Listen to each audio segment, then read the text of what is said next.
precisan acompañante, seguís prefiriendo Acompaña, la única que te asegura un servicio totalmente a cargo de enfermeros titulados. Acompaña, enfermeros que te cuidan. 0800-8939. ¿En dónde estamos? Es una producción de Organización Libertas. www.libertas.uy. Guión y conducción de Rubén Moyano.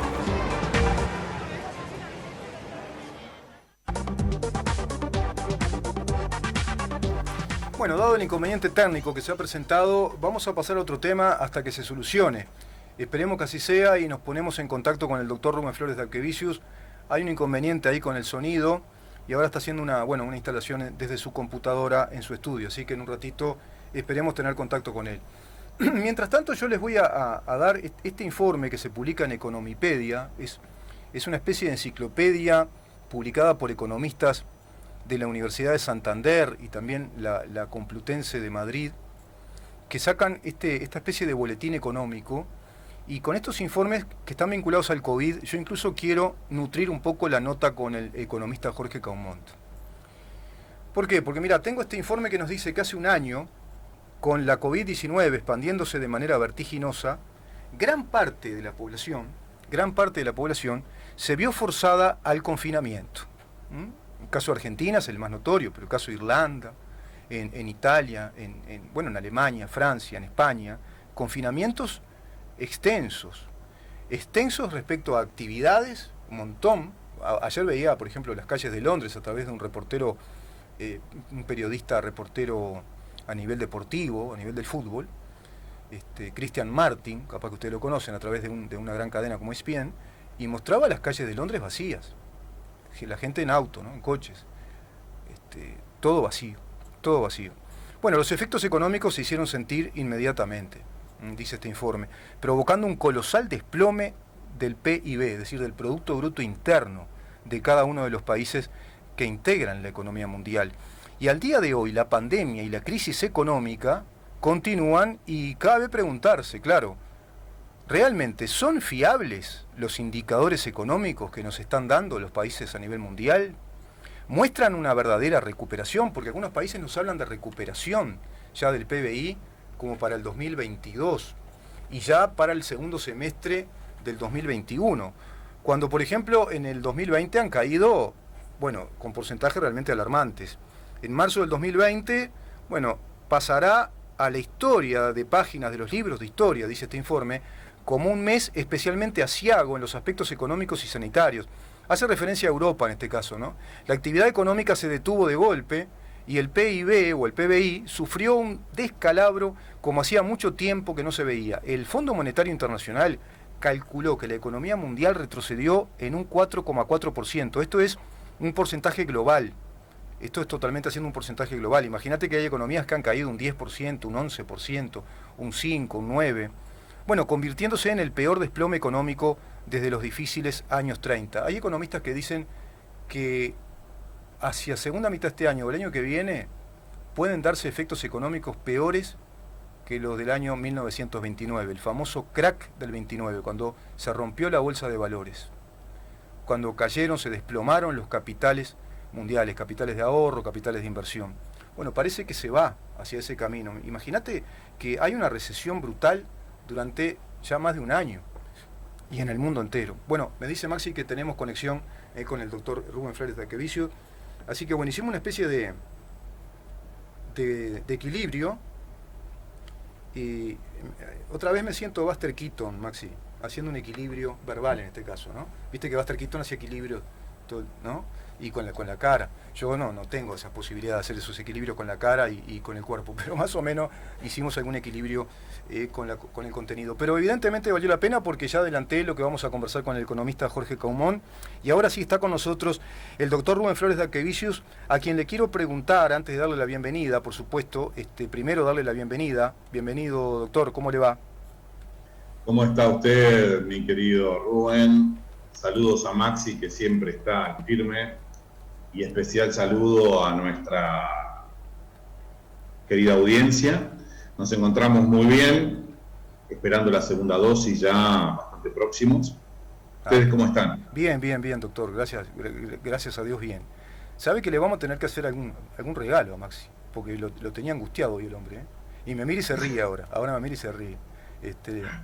Pero corre por yo le voy a traer algunos bizcochos y esas cosas que después el hombre se siente bien, se toma unos mates y se siente un poco mejor. Es muy responsable, la verdad que, claro, lo angustia cuando las cosas no salen. Y justo hablábamos de eso hoy, doctor, de la capacidad de resolver, de decidir con una voluntad bien cimentada, bien educada, y ahí están los principios de la libertad. Doctor, si le parece, vamos a entrar en tema. Yo le decía a todos los oyentes que tenemos el privilegio de contar con usted para que nos explique algo que es importantísimo, que es el tema de la constitucionalidad o no de la ley de urgente consideración. ¿Y por qué digo que contamos con usted como un privilegio? Y porque estamos contando con un profesor de Derecho Constitucional y Derecho Público, y creo que es lo pertinente acudir a quien sabe de esto para que nos diga, bueno, la ley de urgente consideración ha sido declarada por la Suprema Corte de Justicia como constitucional en su sentencia número 53 del año 2021. ¿Qué significa esto? Bueno, evidentemente hubo una solicitud de declaratoria de inconstitucionalidad, por una parte, de conformidad a lo establecido en la Constitución de la República, y la Suprema Corte, para el caso concreto, declaró la inconstitucionalidad de la misma. Por tal motivo, como nuestro régimen establece precisamente que las sentencias son para el caso concreto, cada uno que deba presentar o que se entienda que la ley de urgente consideración es inconstitucional debe presentarse y la Corte en cada caso fallará. Pero lo que sí interesa es que ya fijó un precedente. Después de esto, se espera que la Corte continúe en su jurisprudencia mientras mantenga la integración. Claro. Porque las personas no pueden cambiar de opinión, pero es más trascendente que puedan cambiar personas dentro de la Corte a los efectos de cambio de su jurisprudencia. A ver si entiendo, doctor. Entonces, alguien puede presentar un recurso de inconstitucionalidad y lo debe hacer ante la Suprema Corte de Justicia. La Suprema Corte de Justicia se expide al respecto, hace su declaración, y esa declaración, como esta que yo leo acá, dice, declaró que no le asiste razón a la persona que presenta la excepción de inconstitucionalidad, debe ser así el término técnico, en cuanto a que el mecanismo de declaratoria de urgente consideración no está considerado de acuerdo al objeto o materia de que se trate, y la declara constitucional. Y esa declaración es para el caso concreto, ¿es así? Sí, porque nuestro sistema, sin entrar en grandes tecnicismos, nosotros siempre decimos lo mismo con usted, Rubén, debemos llegar a la mayor cantidad de gente posible, y yo no estoy en la cátedra. Claro. No estoy en la cátedra. Pero llama la atención a toda la gente, inclusive a los estudiantes, el hecho de que la declaratoria de inconstitucionalidad sea para el caso concreto. Porque ya que es inconstitucional, la podría declarar en forma general. Sí. Ello es porque nuestro sistema republicano defiende especialmente el principio de separación de poderes y defiende las leyes emanadas del poder legislativo, que es el poder más representativo de la nación, del pueblo, cuando vota. Esto no quiere decir que ponga por delante la ley. Claro. Sino que, es decir, tiene que ser para el caso concreto, porque puede haber cambios en la opinión de la Corte o en la integración de la Corte, y una declaratoria con carácter general podría producir un efecto derogatorio. Claro. Lo que no es así. Claro, claro. Evidentemente, si existiera una declaratoria de inconstitucionalidad, como ha existido con respecto a otras leyes, evidentemente, por ejemplo, en su momento la ley de medios, sí. Es un mensaje claro al Poder Legislativo diciéndole, bueno, nosotros consideramos que esto es inconstitucional, claro, modifíquenlo.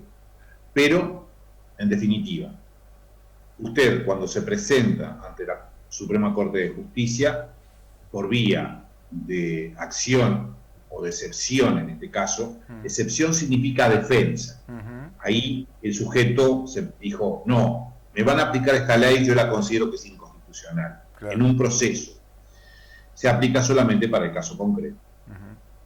Y el caso concreto es la persona que planteó esa excepción, para que se entienda. Claro. Exacto. El procedimiento, el proceso. Claro. Claro, y queda claro por lo que usted nos dice que no se da esa colisión entre poderes, entre el Poder Judicial y el Poder Legislativo. Ese es uno de los motivos por los cuales es para el caso concreto. Claro.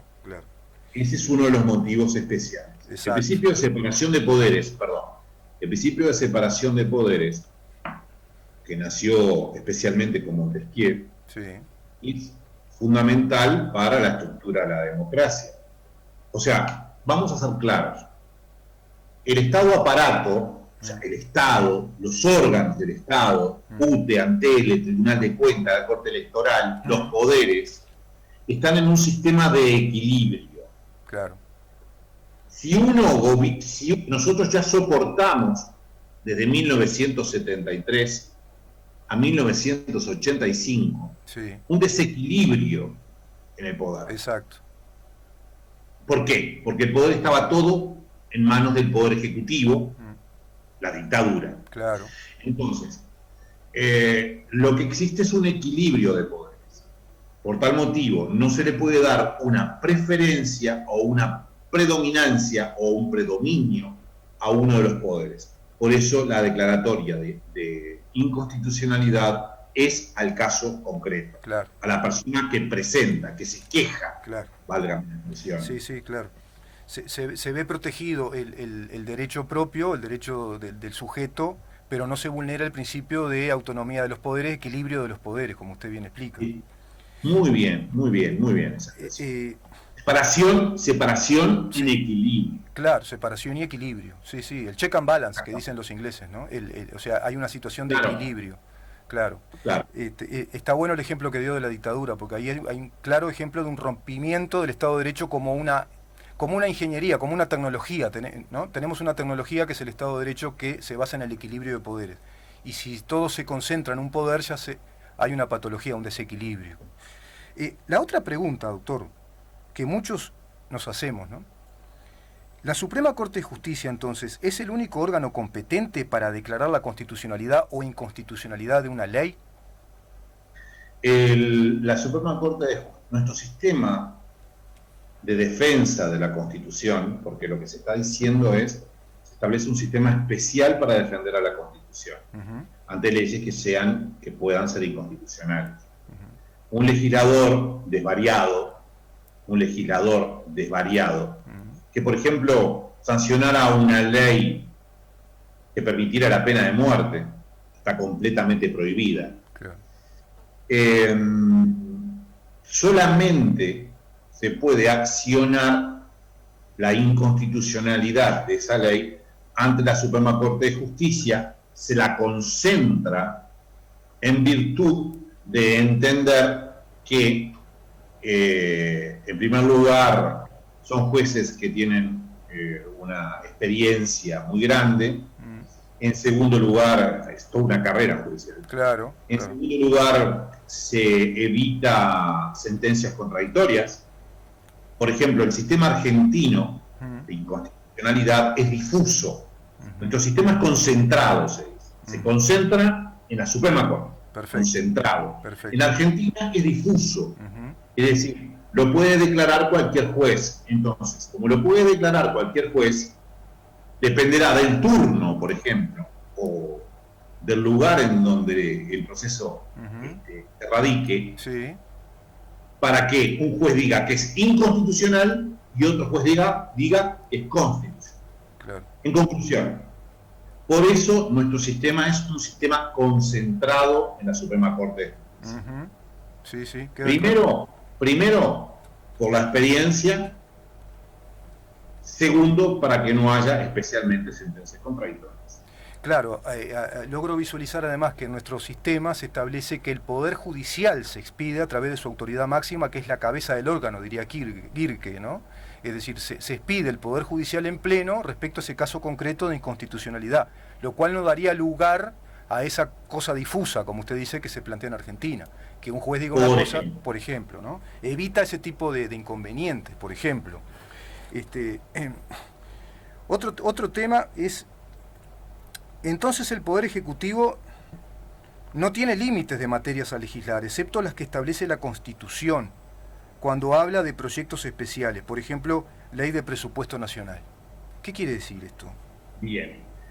El tema es el siguiente. La Suprema Corte de Justicia, en la sentencia que usted mencionaba, la 53/2021, se despidió, como todo juez, respecto a los puntos planteados. Eso es en primer lugar. Es decir, no se expidió, por ejemplo, respecto a si la portabilidad numérica es constitucional o no. Claro. No se expidió respecto, por ejemplo, a la legítima defensa. No se expidió respecto a eso. Claro. Sino que se expidió sobre dos puntos. Se expidió, en primer lugar, sobre la necesidad de el Poder Ejecutivo de fundamentar, de dar los motivos por los cuales declara un tema como urgente. Claro. Es decir, el Poder Ejecutivo en esa ley declaró como urgente la portabilidad numérica. Sí. No tiene por qué fundarlo. Exacto. Dijo la Corte. Exacto. No es necesario que diga el motivo. Está dentro de su discrecionalidad ingresar las materias que correspondan en una ley de urgente, en un proyecto de ley de urgente consideración. Perfecto, perfecto. Eso fue lo que dijo especialmente la Corte. Ese es un punto muy importante. Lo que la Corte entonces nos explica en este caso es que el Poder Ejecutivo tiene la libertad de esgrimir como temas de urgente consideración en un proyecto de ley sin fundamentar esos temas puntuales, sino que dice, este elenco de temas van a integrar una ley de urgente consideración, un proyecto de ley para considerar urgentemente y a través después de los mecanismos que, bueno, más o menos todos creo que saben que son los mecanismos constitucionales, los que establece la Constitución de la República. ¿Es así la interpretación? Sí, es muy claro. Es muy claro. Y esto es muy importante que tengamos en cuenta. O sea, que la Corte se haya expedido para este caso concreto significa que se expidió para este caso concreto. Claro. Puede cambiar su jurisprudencia. Seguro. Lo que no es lo habitual, salvo que cambien las personas. Claro. Por eso se dice que sienta un precedente, ¿no? Claro, sienta un precedente. Debe haber un transcurso de tiempo y que cambien las personas para que hubiera un cambio de precedente. Lo más lógico. Aunque las personas pueden cambiar de opinión siempre, evidentemente. Sí, claro. Eso hace que la Corte, si se le presenta otra acción de inconstitucionalidad sobre la LUC, sobre el mismo tema,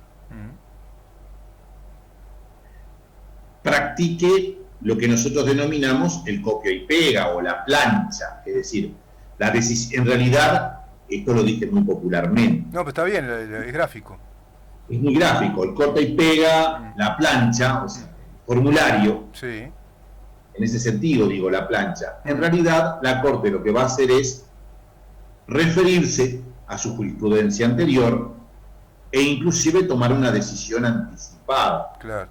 Lo que permite que sea más rápido. Claro. Diría, por ejemplo, no entra en el análisis más... en las consideraciones, claro. Claro, más extenso. Dice, visto estos autos caratulados Pedro Pérez, inconstitucionalidad de la ley 19.889, considerando que el tema refiere a tal cosa, que la Corte de Justicia se expidió sobre el mismo tema en sentencia tanto, y que este cuerpo mantiene su jurisprudencia. Por lo expuesto, la Corte falla. Punto. Exacto, exacto.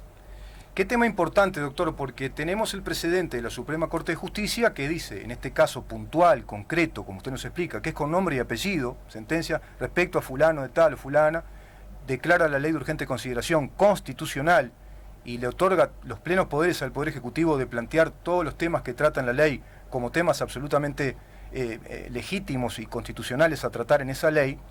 Por otro lado, vemos una campaña de recolección de firmas pro referéndum que va por otro mecanismo, que es el mecanismo de la derogación de esos artículos de la ley a través de lo que se llama la vía directa, que es la vía del referéndum. Pero bueno, para otra ocasión, ¿no? Me parecía importante... Así da para mucho. Da para mucho, pero me parecía interesante comparar, ¿no?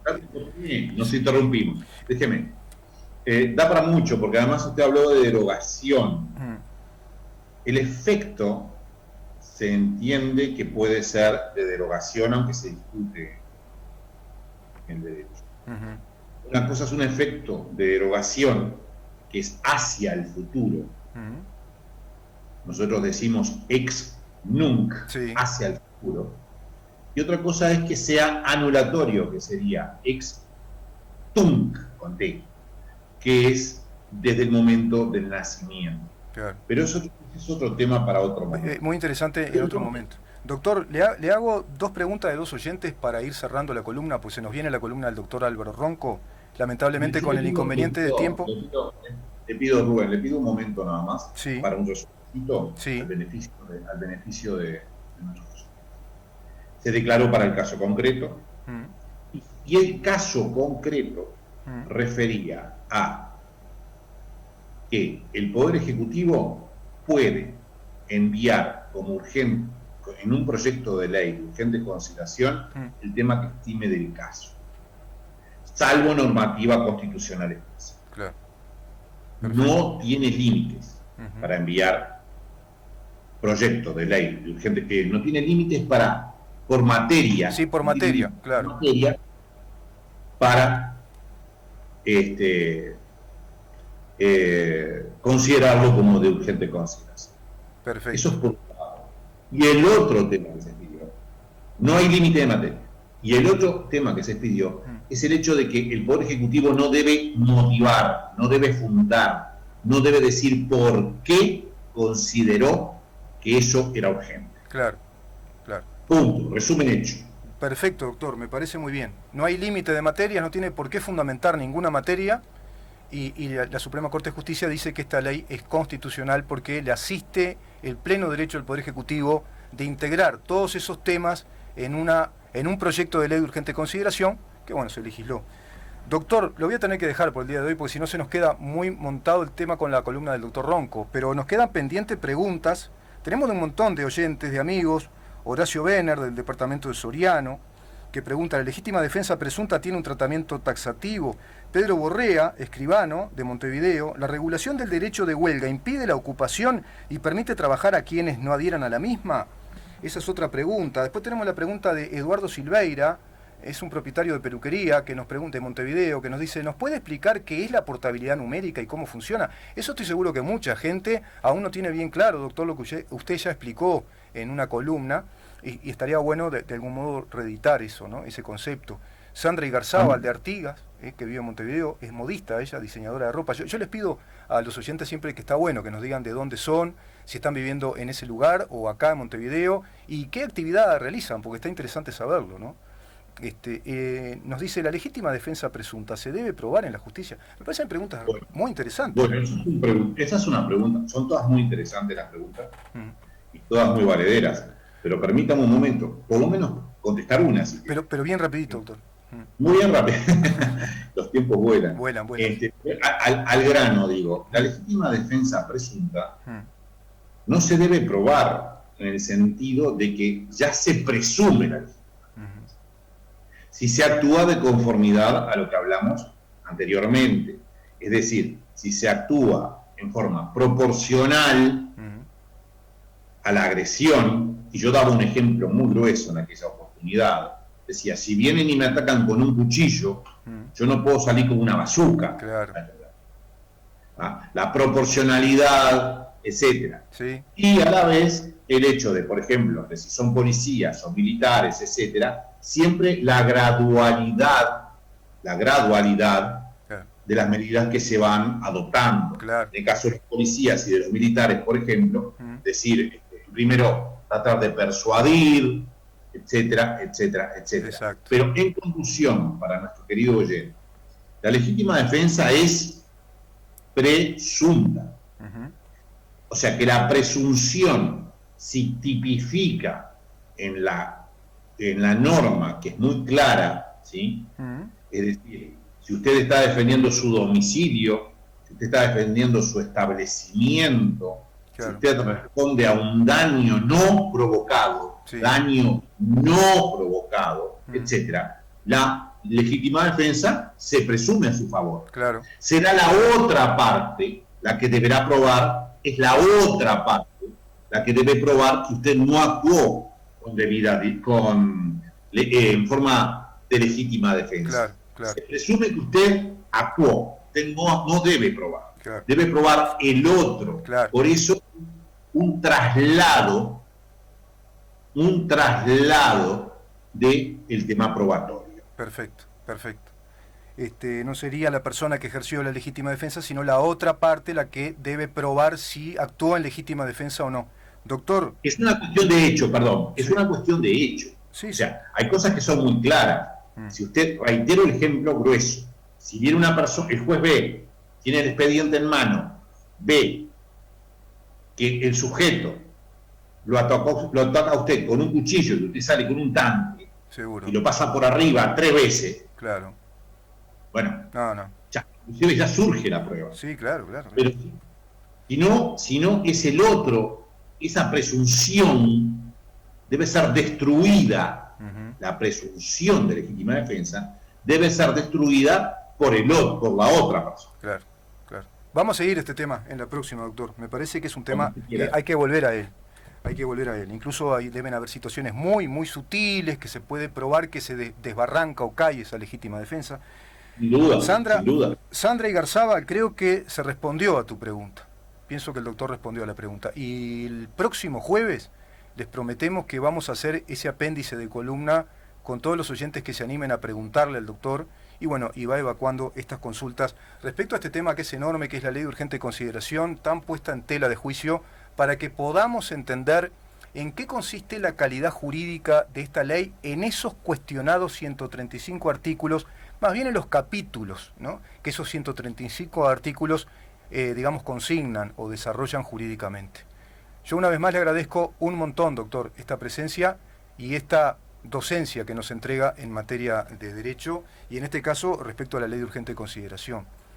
Por supuesto que le propongo... El agradecido siempre soy yo, Rubén, el agradecido siempre soy yo, a usted y al equipo, a Maxi y a todo el equipo que está atrás, que se nos ve a nosotros o se nos escucha a nosotros, pero hay todo un equipo atrás. Agradecido a usted, al equipo y especialmente a la audiencia, que voy a reiterar ese concepto, que nos entrega su tiempo y que intenta informarse para replicar estos conceptos según su entender. Claro. Es decir, nosotros damos nuestra opinión. Exacto. Usted fórmese su concepto y siempre es bueno replicar estos temas. Exactamente, doctor, es así. Es formar opinión desde el conocimiento que en este caso lo está brindando usted, desde el estricto conocimiento, puntual conocimiento jurídico. Una vez más, muchísimas gracias y nos reencontramos el próximo jueves con un tema, por supuesto, siempre interesante, y después evacuando consultas a los oyentes. Gracias, doctor. Gracias a ustedes. Fuerte abrazo. El doctor Rubén Flores Dacquevicius conversó con nosotros en materia de derecho constitucional, derecho público, en este caso ley de urgente consideración, y una declaración de la Suprema Corte de Justicia respecto a un caso puntual diciéndonos la ley de urgente consideración es constitucional. Ya viene con nosotros rapidito el doctor Álvaro Ronco.